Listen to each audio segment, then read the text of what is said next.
In today's video, we're going to review the Samsung QLED 55-inch Q6F from 2018 and see how it holds up today in 2025.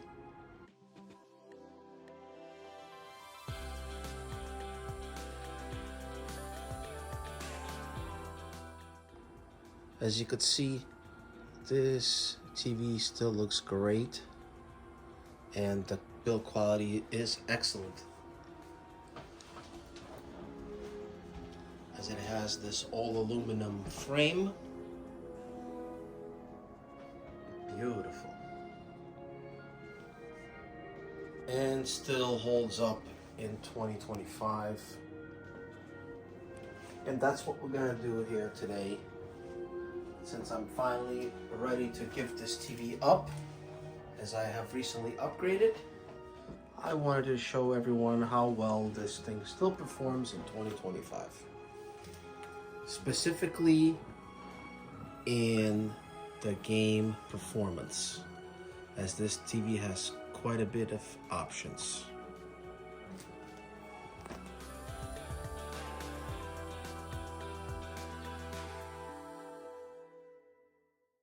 You could see we have 4 HDMI ports. One of them is ARC. Plenty there. No, these are not the 120 hertz. These are just 60 hertz HDMI, so you don't need no fancy HDMI 2.1 wires. Any old one will do the job. As you can see, the build quality is excellent. And this thin size, beautiful construction. I tell you something, they don't make them like this anymore.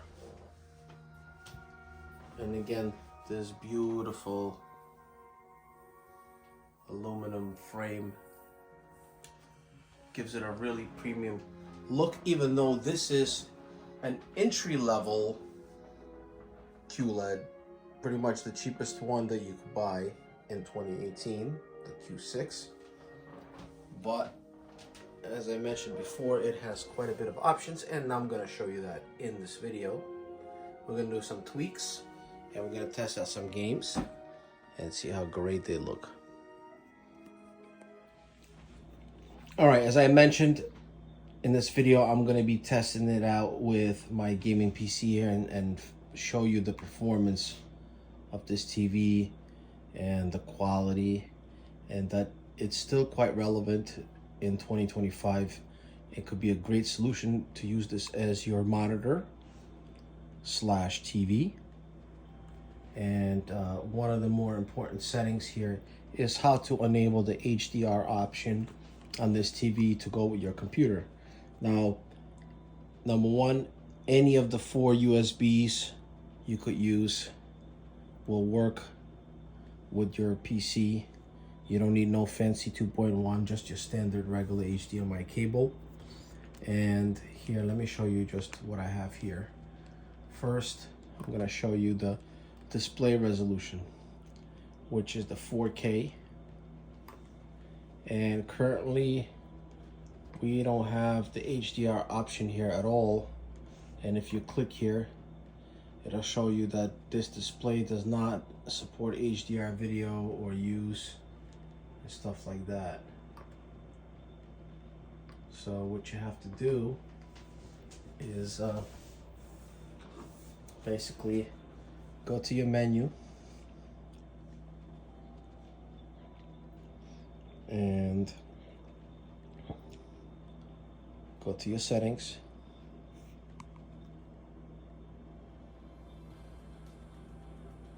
Go to your expert settings. Oh wait, sorry about that. One step back. General, there we go. External device manager. And hit this option here, HDMI UHD color. And go ahead, see in my case, it's disabled and it is connected to HDMI 1, so you want to enable it. You see how I just did that? So now they're all connected. close. And we're gonna go over the other options here, but right here, this is what you'll need to do to get the HDR option going. And now we're gonna go back, and now there it is. As you could see it, HDR option is up now, which is great option for all the games that support it, which is quite a bit now, especially the AAA titles. And now everything is up here. And I like my HDR brightness all the way to the right. That's just my preference. Okay, next, I'm just gonna show you really quick the NVIDIA control panel. Now, for this test here, I am using an NVIDIA graphics card, an RTX 2080. Even though this TV does support AMD FreeSync, which I'll show you that option, but I will not be able to actually show you how it runs because I'm not using the NVIDIA graphics card. But what I have here is 4K resolution native and 60 hertz. So that's what we have here, pretty much max capability. 4K, 60 hertz, HDR, and we are ready to rock and roll. So now I'm gonna jump into a couple of games and show you how it looks. So stay tuned for that. All right, starting off with the new Indiana Jones game. This is a perfect test sample here. As the game looks incredible in 4K HDR.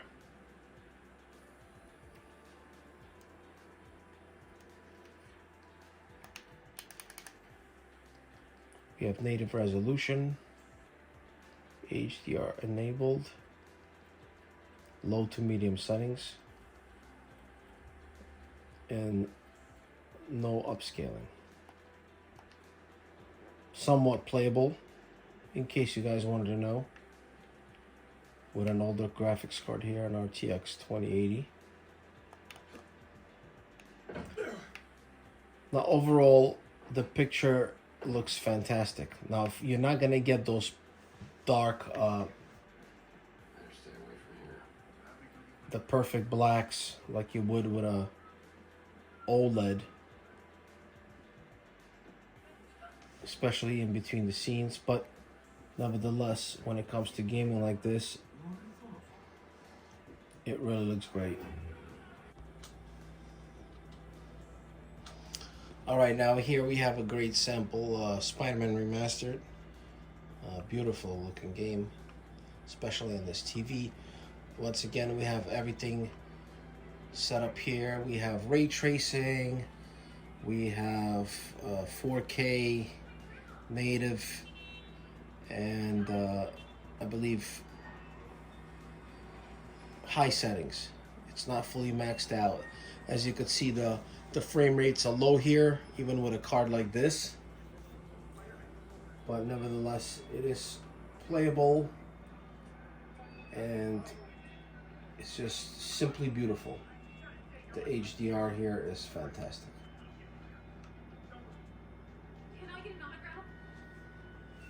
Now here, I'm gonna go to some of the settings and go over some options that you have here when it comes to gaming. So let's take a look here.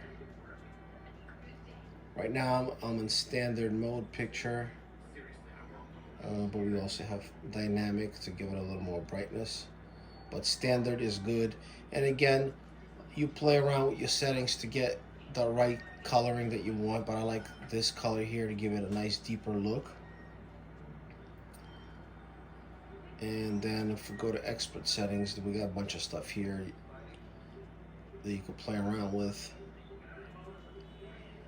Oh, right there. This is one option actually they took away in the newer models, but the local dimming, you have it here. I like to leave it on high.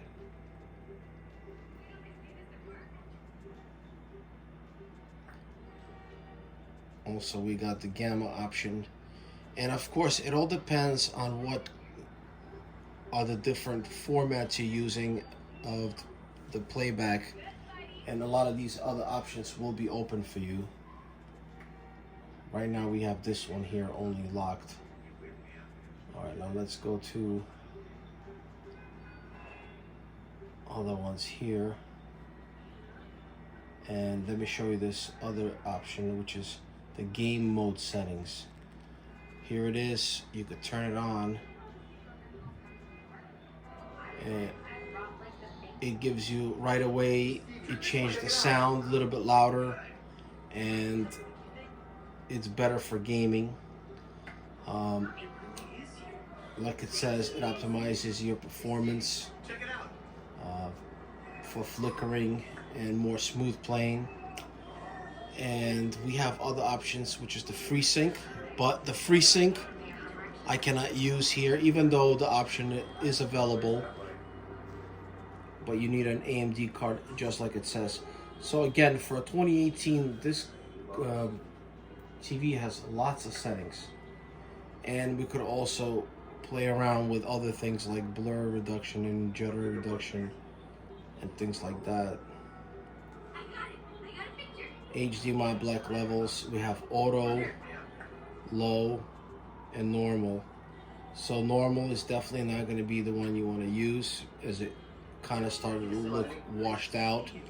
So I would say either low or auto, as auto and low seem to be the same. So these are some of my settings that I like to use for this particular video, for this TV. And again, it depends what content you use. Other options will unlock. If you go on YouTube and take out some, watch some HDR content, you'll unlock other options for better resolution videos and stuff like that. Okay, so that's pretty much it for that. And we're gonna wrap it up with just one more sample of another beautiful AAA title game. But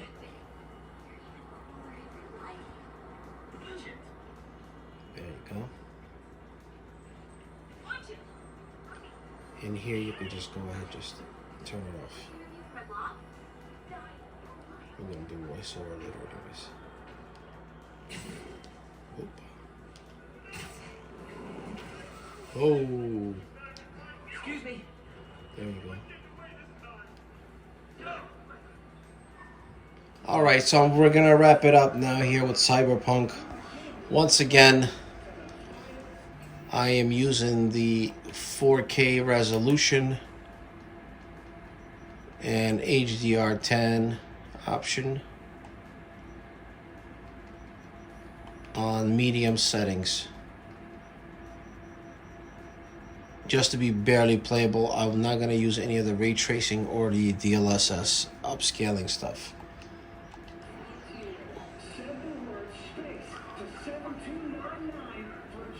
And this game looks simply fantastic. Be careful with that toy. And welcome to Night City. The HDR is nice and dark. What can you do? Young, naive. Color looks great.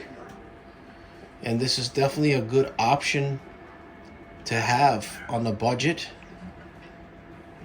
A 55-inch computer screen that you could use for gaming or for work.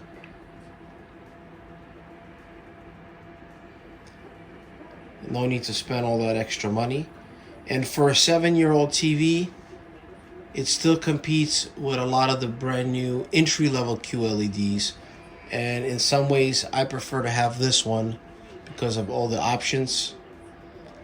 Sure, it doesn't have the 120 hertz option on the HDMI inputs, but if you want to game at 4K 60 FPS resolution HDR, this is a great option. The picture looks good. It never degraded after 7 years, and I had this thing from day one, 2018. Got it on sale, and very happy with this thing. So let me know what you guys think about this TV, And looking forward to see some comments down below. And I'll see you in the next video.